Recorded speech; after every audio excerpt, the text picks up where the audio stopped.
Obviously a really difficult start for him at Bournemouth. I didn't know a lot about him, but they turned it around. Wow. That's real coaching. Yeah, we could not match up his intensity, and when you win this type of balls to Semenyo or central defenders, strikers, after you had to defend deeper, but especially for that, the rhythm that they put in the game, for many reasons, they were higher than us, and we could not handle it. We were very far from the level that we shown. That's for certain, especially in certain areas that are critical. And when you play against a team like Bournemouth, that they were very clear. In June 2023. Bournemouth had just survived in the Premier League. Gary O'Neill had taken over during a difficult moment after the humiliating 9-0 defeat to Liverpool and somehow managed to keep the club alive. For a team like Bournemouth, survival was supposed to be enough. So when the club suddenly sacked him and replaced him with Andoni Iraola, the reaction was not excitement, it was confusion. Because from the outside, Bournemouth had not hired a famous name. They had hired a coach from Rayo Vallecano. And yes, people inside football knew there was something interesting about him. Iraola had done impressive things in Spain. He had taken Mirandés deep into the Copa del Rey.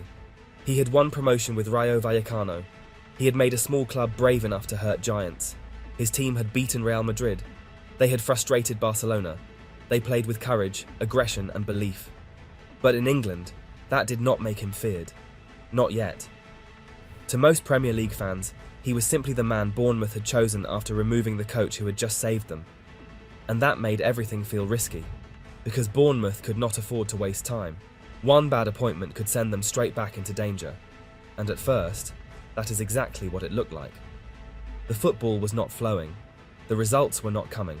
The table was beginning to look dangerous. Week after week, Bournemouth kept searching for their first Premier League win under Iraola, and week after week it refused to arrive.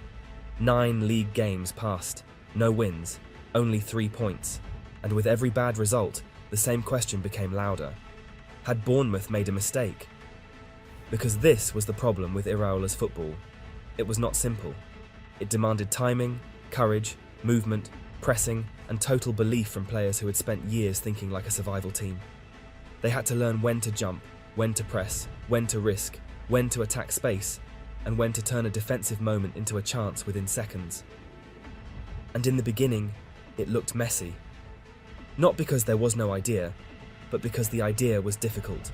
That is what many people missed. From the outside, people saw a team without wins, a coach under pressure, and a club that had taken a gamble and was beginning to look exposed. But inside the chaos, Iraola was trying to change the way Bournemouth saw themselves.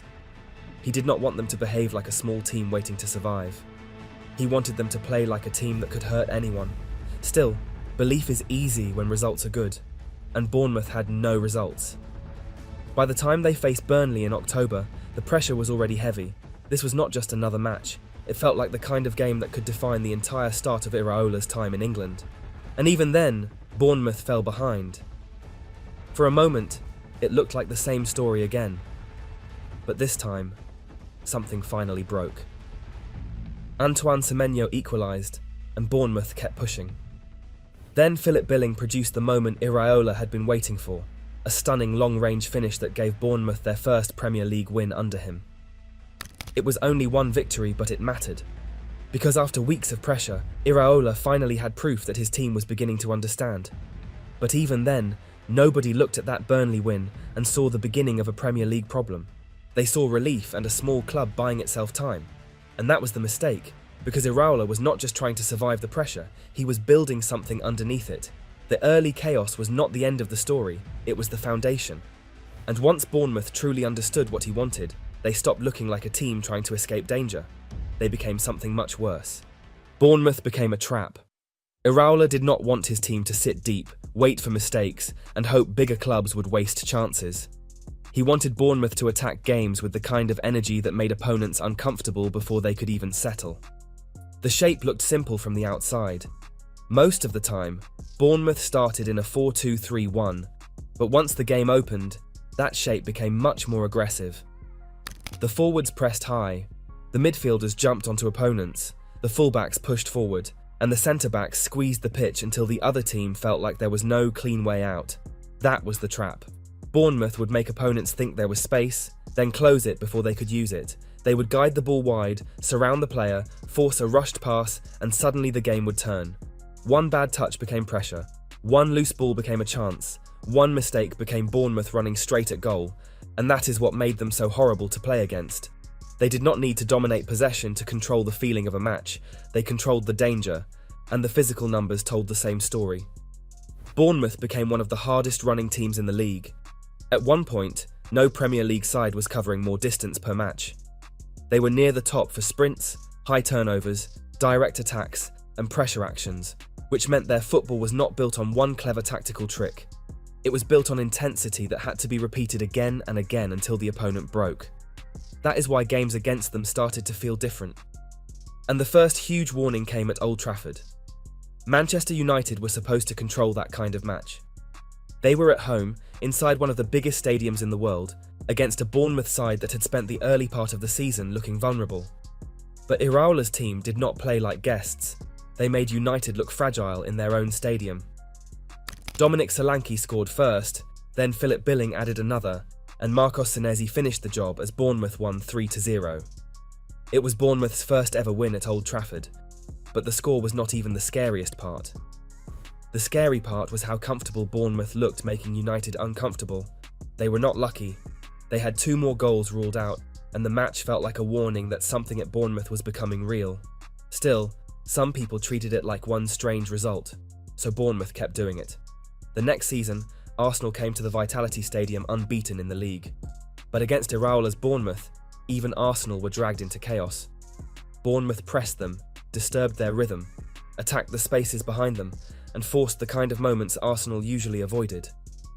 William Saliba was sent off after Evanilson threatened to run in behind, and once the game tilted, Bournemouth did not let it escape. Ryan Christie scored, Justin Kluivert added the penalty, and Arsenal left with their first Premier League defeat of the season. Again, Bournemouth had not just beaten a big team, they had made a big team uncomfortable enough to lose control of the match.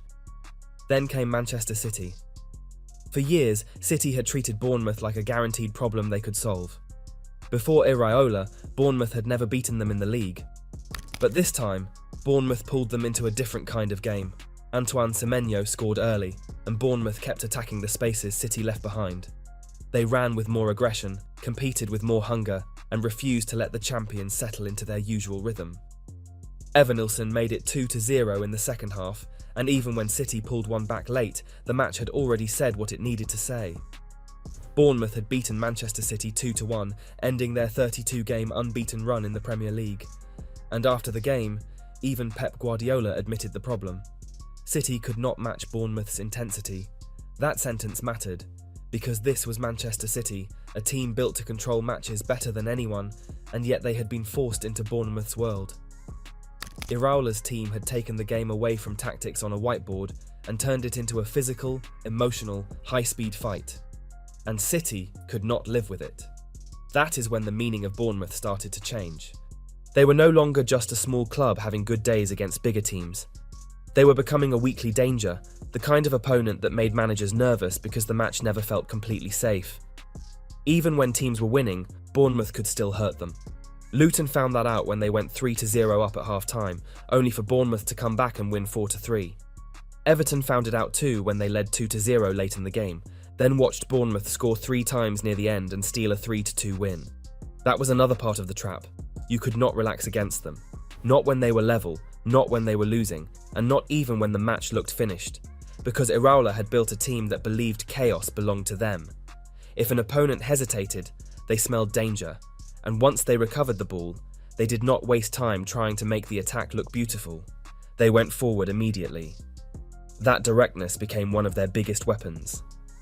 Since Iraola arrived in England, only Liverpool produced more fast break shots than Bournemouth, which says everything about the kind of football he had created. But the most important part was that this was not random chaos. From the outside, Bournemouth looked wild.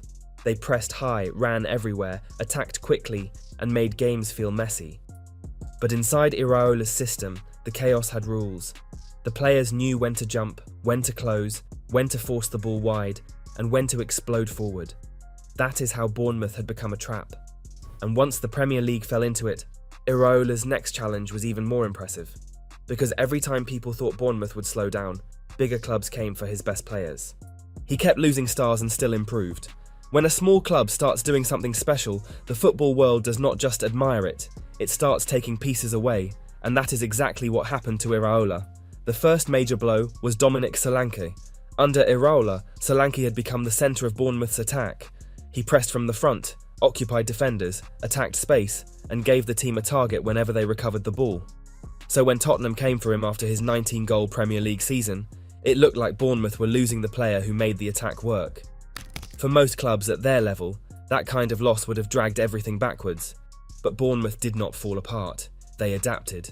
Evanilson arrived from Porto, the role changed slightly, and the system kept moving. The press stayed, the speed stayed, and the aggression stayed. Then came an even bigger test.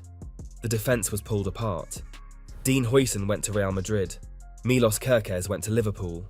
Ilya Zabani went to Paris Saint-Germain. Kepa Arrizabalaga's loan ended. And suddenly Bournemouth had not just lost one important defender, they had lost almost an entire back line, but the demands stayed the same. If one aggressive fullback left, another aggressive fullback had to arrive. If one defender who could survive in open spaces left, another player with similar qualities had to replace him. That was the secret. Bournemouth were not just buying players, they were buying profiles. And because the identity was so clear, the team did not need to start from zero every time someone left. That is what made Iraola's work so impressive. He had not only coached a good team, he had helped create a structure strong enough to survive damage. Then Antoine Semenyo became the next example. When Iraola arrived, Semenyo was still raw. He had power, speed, and potential. But under Iraola, that potential became a weapon. He became more aggressive, more decisive, and more dangerous, until Manchester City came for him too. And again, Bournemouth had to continue without one of their most important players. But by then, the pattern was already clear. Solanke left, and Bournemouth kept attacking. The defence was dismantled, and Bournemouth kept pressing. Semenyo left, and Bournemouth still believed another player could grow inside the same system. That is not normal, because most clubs sell that much talent and spend years trying to recover. Bournemouth kept producing because Iraola gave them something more valuable than one great player. He gave them a repeatable identity. After the difficult first season, Iraola delivered a club record 48 points. Then Bournemouth raised the bar again, and by the end of his third season, they had climbed even higher, finishing 6th and reaching Europe for the first time in the club's history. So the pattern was impossible to ignore. The squad kept changing, but the team kept climbing. And that is what the Premier League should have feared. Not just the wins, not just the pressing, and not just the big results against bigger clubs, but the fact that Bournemouth could lose the players who were supposed to make the project special, and somehow the project still looked special. Because by then, Iraola had built something stronger than a team. He had built a machine that could survive being taken apart, and once Liverpool looked at their own situation, that mattered more than anything. Because after Klopp, Liverpool did not just need a coach who could win matches, they needed a coach who could rebuild an identity. Liverpool needed more than a new manager. For almost 9 years, Jurgen Klopp gave the club more than trophies. He gave Liverpool a feeling. Opponents did not just go to Anfield expecting a football match, they went there expecting pressure, noise, running, chaos, and a team that could turn one loose pass into 5 seconds of panic. That was the Liverpool people remembered. But once Klopp left, the question became almost impossible to avoid. How do you follow that? At first, Arne Slot looked like the answer. He arrived after one of the most emotional departures in modern Premier League history, and instead of collapsing under Klopp's shadow, he delivered immediately. Liverpool won the Premier League in his first season, and for a moment, it looked like the club had done the impossible. They had replaced a legend without losing momentum. But football can hide problems when the results are still good, and the following season, Liverpool could no longer hide them. The title defence became messy. The rhythm disappeared. The team no longer looked like a side protecting a dynasty, but like a club searching for itself again. Slot had won the league, yet 1 year later, Liverpool were already moving in another direction. And that is what made the situation so strange. This was not a club that had stopped spending. This was not a club with no talent. Liverpool had invested heavily, they had brought in expensive players, and they still had names that should have made them dangerous. But expensive players do not mean much when the team has no clear feeling. And that was the real problem. Liverpool did not just look weaker, they looked less like Liverpool. The old Liverpool forced games into their own world. They pressed until opponents rushed decisions. They ran until defenders lost calm. They made Anfield feel smaller and smaller until the other team had nowhere comfortable to breathe. But under Slot, when the results started to fade, the football started to feel too controlled, too disconnected, and too far from the version of Liverpool people feared. That is why Liverpool needed more than another manager. They needed direction. And that is where Iraola became different. Because at Bournemouth, he had already built the exact thing Liverpool were missing. He had taken a team that kept changing, kept losing players, and kept being doubted, then gave them a clear identity. Bournemouth knew what they were. They pressed high, attacked quickly, ran relentlessly, and made opponents uncomfortable from the first mistake to the last whistle. That clarity was what Liverpool needed. So when they looked at him, they were not just looking at a coach from a smaller club. They were looking at someone who had already proven he could create intensity, develop players, survive change, and make a team feel bigger than the names inside it. That mattered because Liverpool still had players who needed unlocking. Florian Wirtz needed rhythm. Alexander Isak needed quicker service into space. The young players needed a structure that made their energy useful instead of random. And the whole team needed to remember that Liverpool at their best were never just technical. They were physical, emotional, aggressive, and suffocating. That is why Iraola made sense. And after everything Iraola had built at Bournemouth, Liverpool looked at him and saw a possible way back to themselves. Because this was not just about hiring a new coach, it was about bringing the old fear back to Anfield. The Premier League's real problem. And this is where the story becomes dangerous for everyone else. Because Iraola is no longer the coach working from the outside, trying to make a smaller club punch above its weight. He is no longer building with limitations, selling his best players, replacing them with profiles, and trying to survive every time the football world takes another piece away. Now, he has Liverpool, and that changes everything. At Bournemouth, Iraola had to create danger with less money, less depth, less control over the market, and less margin for error. Every mistake could become a crisis, every sale could damage the project, and every bad run could drag the club back toward fear. But even with all of that, he built a team that bigger clubs hated playing against. So the real question is not whether Iraola can make a team aggressive. He already did that. The real question is what happens when the same ideas are placed inside one of the biggest clubs in England. Because at Liverpool, the pressure is heavier, the expectations are brutal, and every dropped point becomes a story. But the tools are also different. Iraola is no longer asking limited players to become dangerous through structure alone. He is now working with players who already have speed, quality, power, and experience at the highest level. That is the part the Premier League has to worry about. At Bournemouth, one recovered ball could become a counter-attack. At Liverpool, one recovered ball could become Wirtz finding the pass before the defence is set. Isak attacking the space before the centre-back can turn, Frimpong flying down one side, Kerkez flying down the other, and Szoboszlai crashing into the next duel before the opponent has even recovered from the first one. The same idea suddenly becomes much sharper. The same press suddenly has better legs, the same chaos suddenly has better weapons, and that is why this is not just a normal managerial appointment. Liverpool did not hire Iraola because he had one good season. They hired him because his football looks like something this club already understands. The high press, the quick attack, the emotional rhythm, and the feeling that opponents are not allowed to rest, even for a second. Bournemouth was the proof that he could build it. Liverpool is the test of how far it can go. And that test is frightening because Iraola is not starting from zero. He is walking into a club where the crowd already understands this kind of football. Anfield does not need to be educated on pressure, speed, and intensity. It already loves it. It already responds to it. It already knows what it feels like when Liverpool turn a match into a storm. So if Iraola manages to connect his ideas with that stadium, the problem becomes bigger than tactics. It becomes emotional. That is what Bournemouth did on a smaller scale. Now imagine it with Liverpool's badge, Liverpool's squad, and Liverpool's crowd behind it. But there is risk too, because Iraola cannot simply copy and paste Bournemouth at Anfield. Bournemouth were often at their best when opponents gave them space to attack, but Liverpool will face teams that sit deep, slow the game down, and refuse to leave those spaces open. At Bournemouth, chaos could be created by dragging bigger teams into uncomfortable moments. At Liverpool, Many teams will arrive already afraid, defensive, and waiting for one counter-attack of their own. So Iraola has to adapt. He has to keep the aggression without making Liverpool reckless. He has to bring back the speed without turning every attack into a gamble. And he has to make the team intense enough to scare opponents, but controlled enough to break low blocks and survive a long season with Europe, injuries, and pressure. That is the challenge. But that is also what makes the story so dangerous.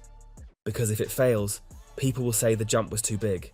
They will say Bournemouth was different, Liverpool was heavier, and the pressure of an elite club exposed the limits of the idea. But if it works, then the Premier League has a real problem, because this would mean Iraola did not just create a good Bournemouth team, it would mean he created a style strong enough to travel from a smaller club to one of the biggest stages in English football. And if that happens, Liverpool do not just get a new manager, they get a new version of an old fear. That is why Bournemouth was not the full story. Bournemouth was the warning. Liverpool is the experiment. And if it works, the rest of the Premier League will be the ones trapped.